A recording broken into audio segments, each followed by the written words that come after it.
ओम पार्वती पतये हर हर महादेव। रविवार त्रयोदशी, रवि प्रदोष व्रत कथा। आयु वृद्धि आरोग्यता या चाहो संतान, शिव पूजन विधिवत करो दुख हरे भगवान।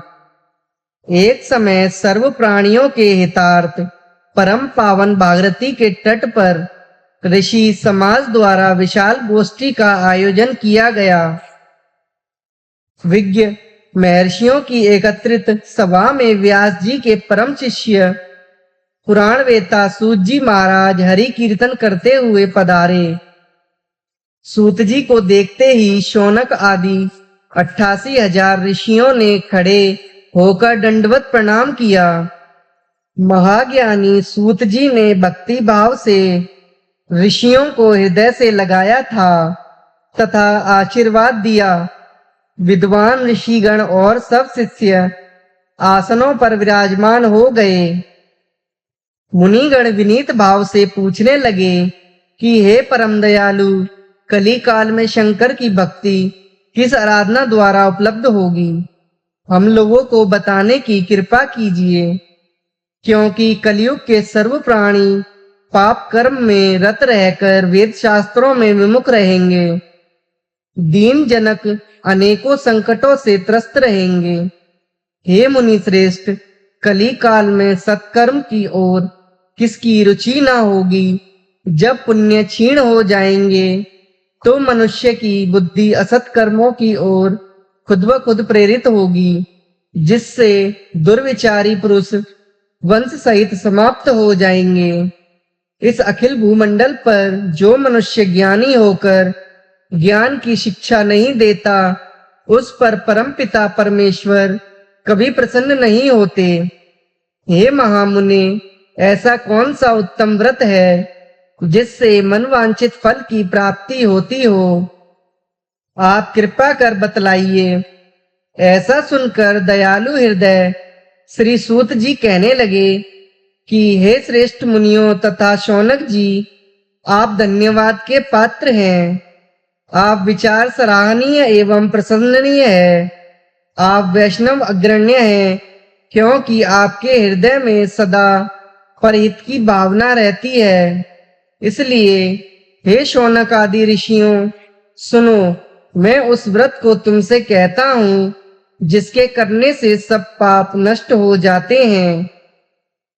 धन वृद्धि कारक, दुख विनाशक, सुख प्राप्त कराने वाला, संतान देने वाला, मनवांछित फल प्राप्ति कराने वाला यह व्रत तुमको सुनाता हूँ, जो किसी समय भगवान शंकर ने सती जी को सुनाया था और उनसे प्राप्त यह परम श्रेष्ठ उपदेश मेरे पूज्य गुरुजी ने मुझे सुनाया था, जिसे आपको समय पाकर शुभ बेला में मैं सुनाता हूँ। बोलो उमापति शंकर भगवान की जय। सूत जी कहने लगे कि आयु वृद्धि स्वास्थ्य लाभ हेतु त्रयोदशी का व्रत करें। इसकी विधि इस प्रकार है। प्रातः स्नान कर निराहार रहकर शिव ध्यान में मग्न हो। शिव मंदिर में जाकर शंकर की पूजा करें।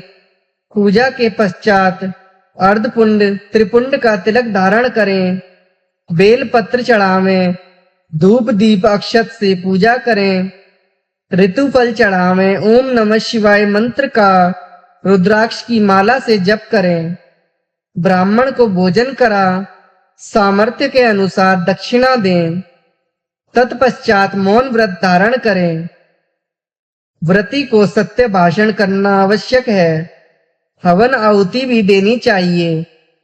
मंत्र ओम ह्रीं क्लीं नमः शिवाय स्वाहा से आहुति देनी चाहिए। इससे अभिष्ट फल की प्राप्ति होती है। व्रती पृथ्वी पर शयन करे, एक बार भोजन करे, इससे सर्व कार्य सिद्ध होते हैं। श्रावण मास में तो इसका विशेष महत्व है। यह सर्व सुख धन आरोग्यता देने वाला है। यह व्रत सब मनोरथों को पूर्ण करता है। हे ऋषिवरों, यह प्रदोष व्रत जो मैंने आपको बताया, किसी समय शंकर जी ने सती जी को और वेदव्यास मुनि ने मुझको सुनाया था। शौनक आदि ऋषि बोले, हे पूज्यवर महामते, आपने यह व्रत परम गोपनीय, मंगलप्रद, कष्ट निवारक बतलाया है।